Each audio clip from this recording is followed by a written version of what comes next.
Hi friends, in today's What's for Dinner video, I'm going to share with you 4 easy, budget-friendly meals you can make for your family.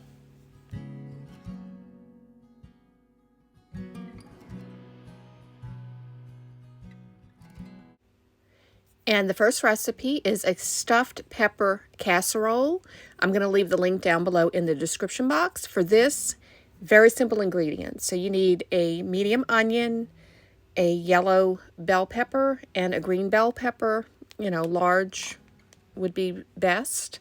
And really, you can use any color bell peppers that you want for this. So just use your imagination, and you can even use a purple onion for it if you want.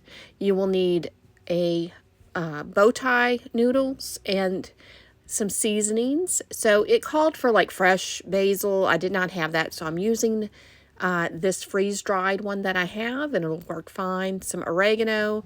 It did not call for... those are the 2 ingredients that it did call for, and some pepper and some salt. But it did not call for the onion powder, the garlic powder, or the Cajun seasoning. I'm choosing to add this because I feel like it needs just more flavor than just the oregano and basil. You also need a pound of ground beef. So in the recipe it says you would cook this down, and then once that becomes translucent and everything and softened, you would add the beef to it.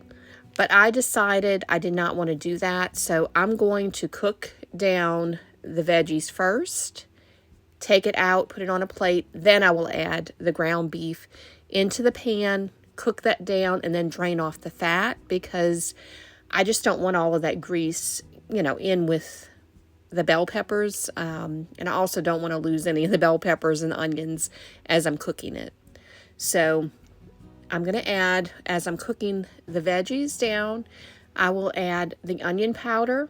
I always like to season my peppers. Some garlic powder, and it had specific amounts, and some black pepper.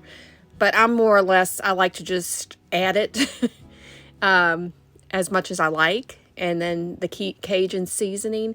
Like I said, you can add whatever you want to this to season up the meal. But these are the seasonings I like to use, and I feel like it does help just to make it a little more flavorful. Now, the recipe called for, I believe it was a 1/3 cup of the tomato sauce. That's really not enough for the recipe, so I'm going to just kind of eyeball it and add that in when it's time. But I'm just going to take the peppers out. I don't want to cook them completely.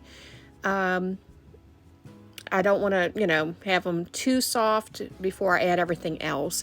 But I do cook them down until, the onions kind of get a little translucent. And then I'm going to add that ground beef, like I said, back to the pan. You can add it with the peppers and onions if you want, but I prefer to do it this way. Then I add some garlic powder. I like to season my meat, whatever I'm using. And I also will add like black pepper and onion powder to it. And then I'm just going to brown that until that is completely done. And also the Cajun seasoning as well. I don't add as much because my grandson's going to be eating this, but that particular one I don't find is too spicy. And while I'm cooking the peppers and the meat together, I start my pasta. So I'm going to boil that ahead of time. And now I'm going to start adding the tomato sauce. And the recipe calls for a 1/3 cup, but that's not going to be enough. So you need to kind of eyeball how much you want to put into this. When I read the reviews, people said that definitely was not. And I can kind of tell, just from the recipe, you needed to have more. So I used almost the whole can. You just need to kind of judge how much you want to put into this. Then I add the oregano. And just make sure you kind of spread it about. You want to make sure all of this gets seasoned well. Then add the basil, and you can add 5 to 6 fresh basil leaves if you want. You tear them up and everything. But I did not have any, so I'm going to go ahead and use just the freeze-dried one, and that worked just as well. Had a lot of flavor. Add your cooked pasta to the pan, and I added a little bit more of that tomato sauce because I felt like it needed it. And you need about a pound, anywhere from 3/4 to a pound of the pasta. So you can judge how much you want to put in there. Then you also need 1.5 cups of cheddar jack cheese. Just spread that on top. You want to put this in a 9 by 13 inch pan, oven safe pan, and put this in the oven on 350. I'm going to bake this for about 15 to 17 minutes until that cheese melts and everything kind of gets heated through. And this is what it looks like when it comes out of the oven. It was delicious, a very delicious meal, and just didn't take a long time to put together. Just cutting up your, peppers and your onion is what takes the most time. And I just had it with some mixed vegetables, so really delicious. You can even have this with some garlic bread, something like that if you want.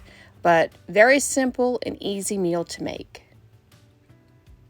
This next meal is a very convenient meal. It's a lemon and garlic chicken recipe. So this one is an Instant Pot McCormick pack that I had, and I doubled the recipe so you can see all the ingredients that you need here. And I probably had a little bit more chicken than I actually needed, but I really wanted to cut those in half, and I didn't have a chance to do that because they were still a little frozen. So I would suggest to have thinner chicken breast if you can do that. But you can see, very simple. So I'm doubling it, so I have 2 tablespoons of butter. I think it's 2 cups of water, and then the chicken, like I said, definitely, if those were larger pieces, so I should have cut those in half. I wish I would have had the time to do that. Some cornstarch and some water. So all the instructions, ingredients are on the back. Also some red potatoes, I just cubed those up. So this is going to be a complete meal. So what you need to do is add the butter, saute it in your Instant Pot, and that's all I did. Put it on saute mode. I put the chicken and I seasoned both sides with the McCormick pack. And you're only going to use a little bit of the powder from the pack to season your chicken. You don't use all of it because we're going to add that into the pot when we're cooking the chicken. So you just kind of sprinkle a little bit just to give it some flavor. But I also want to get these little brown bits off the bottom of the pan, so put your water in. And as long as it's not burnt, it should be good and flavorful. So once I get all of that done, then I'm going to go ahead and add the rest of the McCormick pack to the water. This is going to make a gravy. I also want to put in my potatoes on the bottom. So don't put them on top, put them on the bottom. Then the chicken will go on top of this.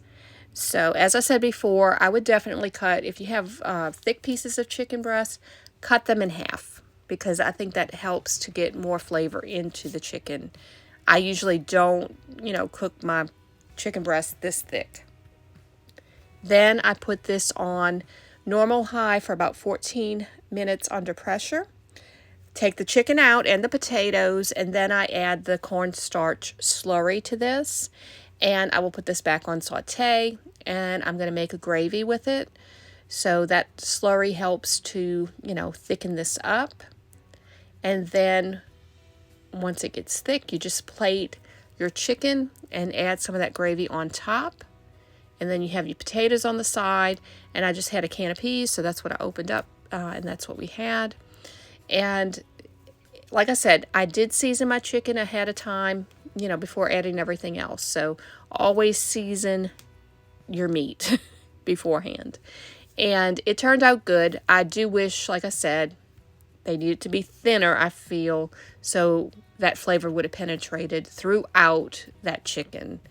So just a little thinner would have been great, but a delicious meal nonetheless. This next one is a $1 million chicken recipe. It's on Pinterest. I will leave the link down below in the description box. But you need 4.5 cups of chopped cooked chicken. So that's what I'm doing here. I did add some seasoning to this. The recipe did not call for it, but I'm adding it. Some garlic powder, of course. And I'm also going to add this Zatarain's garlic and herb seasoning. I feel like this will go well with it and help to season it. You will also need a 10.5 ounce can of unsalted cream of chicken soup. But I chose to use the cream of chicken with the herbs in it. That has a lot more flavor to me. Not, you know, I did not want to do the no salt because I feel like that would not have had any flavor to this. You'll need a half a cup of sour cream and also some garlic powder and some onion powder. So it's, I think, a fourth of a teaspoon of each. And you can add that to, like I said, the cream of chicken soup, a half a cup of sour cream, and 1 cup of cottage cheese. So just add your seasoning to that, mix it up really, really well. Then add your cooked chicken, and you will just do the same thing and mix this in really well. You want to make sure all of those ingredients are combined and that chicken gets coated with that mixture. Next, you will also need a sleeve of Ritz crackers. And I'm just going to break them in the bag. So I'm just going to crush them. Just be careful how you do it so it doesn't bust open the bag and everything goes everywhere. But that's just an easy tip instead of having to put them into a Ziploc bag and wasting a Ziploc bag for that. Just break them up into, the packaging that already comes in. But as I said, just, watch how you do it because they can go everywhere. And you need an oven-safe casserole dish for this. It called for a 9 by 9 inch, but I don't know what size this is. I'm just using it, and it worked fine. So just find an oven-safe dish that you can use that this will fit in. So I sprayed it with some nonstick spray, and then I'm just going to put that mixture in there, and then I'm going to spread it out as evenly as I can. And now I'm going to add the Ritz crackers to a bowl, and then I'm going to add the 5 tablespoons of melted butter to the Ritz crackers, and then I'm just going to mix that up until the Ritz crackers are thoroughly coated with that butter. And then I'm just going to put this on top of that chicken mixture. Then bake it in the oven on 350 for about 30 to 40 minutes until everything is fully heated through and that, the soup kind of cooks in with everything. And you can also, if the Ritz crackers start to brown a little bit on top more than you want, just put some foil on top. But this is what it looks like when it comes out, and this was absolutely delicious. And I have to say my grandson really enjoyed it. So it definitely is a good one. It was a child-pleasing meal. So he really did enjoy it. We did too. Lots of flavor here. I had it with some broccoli. I would definitely, it's up to you whether to add that unsalted cream of chicken soup. But if you do, make sure you add seasoning to it. I feel like this cream of chicken and herbs added a lot of flavor to it. So that's up to you if you want to add the unsalted one. And this next one is a creamy beef and pasta shells recipe. I'm going to leave the link for this one as well in the description box. Super easy to make and very simple ingredients. So you need 8 ounces of medium cooked shells. So the pasta shells, you won't use the whole box, so measure out about 8 ounces or so for that. You will also need a can of crushed tomatoes or tomato sauce, whichever one you prefer. I decided to use the crushed tomatoes for this one, and you need about a 15-ounce can. You will also need a teaspoon of chili powder, a medium onion chopped up, a 1/4 cup of heavy whipping cream, about a 1/3 cup of beef broth, and you need about 3 or 4 cloves of garlic minced up, some salt and pepper to taste, and about a pound of ground beef. And of course, I'm going to use some garlic powder and some onion powder as well, to season this up. But that's all you need, and you can add more seasoning if you would like. And the first thing that I do is add some olive oil to a pan and start to saute those onions. I want to kind of get those a little translucent, and then I'm going to add in the ground beef to this. And once I add the ground beef, I'm going to cook this down until that is completely done. But you want to chop it up into, break it up into smaller pieces. little bite-sized pieces, and cook it until it is completely cooked through. That's at least how I like to do my ground beef. But I am going to add some, the granulated garlic powder, and then I'm going to add some more seasoning to it with the onion powder and a little bit of black pepper to this as well, because I just feel like it needs to have some seasoning. And I'm going to say, by the time I was done with this, when it was actually done, it needed more seasoning. So next time if I make this, I would probably use some hot sausage for this instead of the ground beef, because that has a lot of flavor to it and a lot of seasoning. I'm adding the garlic to it, and I'm going to cook this down until it becomes fragrant. You have to be careful with garlic because sometimes it'll start to brown and, burn. So as long as it's mixed in with that ground beef, it's okay. And I did drain off, the extra grease that was there from the meat. I'm adding the chili powder, and I'm going to add that beef broth, and then the crushed tomatoes. I'm going to mix that all together, and you kind of see it's more of like a meat sauce here. Then I'm adding that heavy whipping cream, and I'm just going to mix that in until that's completely combined with it. And once you have it mixed in, then you will take the pasta that's cooked and just add it in to the meat mixture, and then just stir that until everything is completely combined. And that is basically it for this. As I said, it's not very many ingredients.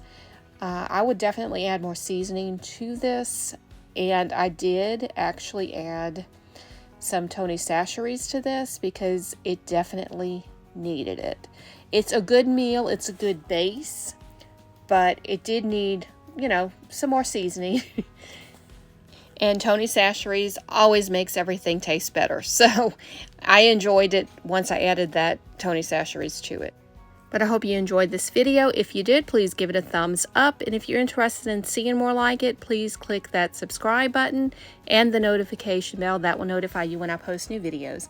Thank y'all so much for watching. I absolutely appreciate each and every single one of you who take time out to watch these videos. And I just pray that everyone has a blessed day and a great week ahead. God bless y'all.